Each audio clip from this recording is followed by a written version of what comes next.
Hello అండి, ఎలా ఉన్నారు అందరూ? ఈరోజు మనం restaurant style mushroom cash curry చూద్దాం. దానికి ముందుగా జీడిపప్పులు మరియు పుచ్చకాయ గింజల్ని నానబెట్టుకోవాలి. ఈ విధంగా ఒక గంట నానబెట్టుకున్న తర్వాత బాండీ తీసుకొని దానిలో నెయ్యి వేసి మనం మష్రూమ్స్ని చిన్న చిన్న ముక్కలుగా కట్ చేసుకొని ఫ్రై చేసుకోవాలండి. ఈ విధంగా మరీ హై ఫ్లేమ్లో కాకుండా మీడియం హీట్లో పెట్టుకొని దాన్ని ఫ్రై చేసుకోవాలి. తర్వాత ఉల్లిపాయలు, పచ్చిమిరపకాయలు, పొటాటో చిన్న ముక్కలుగా కట్ చేసుకొని పక్కన పెట్టుకోవాలి. ఈ విధంగా చిన్న ముక్కలు, పెద్దవి కాదు. అండ్ పొటాటో కొంచెం మీడియం సైజులో. మష్రూమ్స్ ఫ్రై చేసుకున్నాక జీడిపప్పుల్ని కూడా ఇలా నెయ్యిలో ఫ్రై చేసుకోవాలి. ఫ్రై చేసుకొని పక్కన పెట్టుకోండి. ఇది ఇలా అవుతూ ఉండగా మనం నానబెట్టుకున్న పుచ్చగింజలు మరియు జీడిపప్పు గింజలు, ఒక మీడియం సైజ్ టొమాటోని మనం పేస్ట్ చేసుకొని పక్కన పెట్టుకోవాలి. అదే మన గ్రేవీకి taste. So the actual process has started now.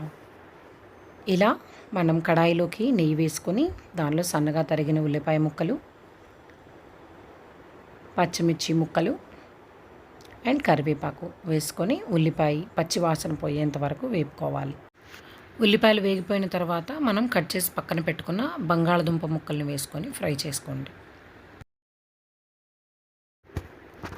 దుంపలు వేగినాక మనం సిద్ధం చేసుకున్న పేస్ట్ వేయాలి.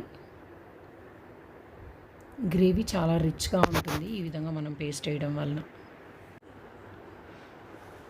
సో గ్రేవీ కొంచెం ఉడికినాక మనం ఫ్రై చేసుకున్న క్యాష్యూ అండ్ మష్రూమ్ కూడా వేయాలి.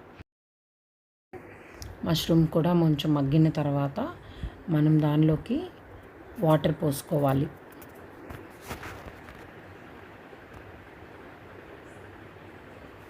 సో ఈ విధంగా ఉడకాలన్నమాట, ఆయిల్ అనేది బయటకు తేలేటట్లుగా. ఈ విధంగా గ్రేవీ ఉడికిన తర్వాత మనం దీనిలోకి ఒక చిన్న స్పూన్ పసుపు, రుచికి సరిపడినంత ఉప్పు,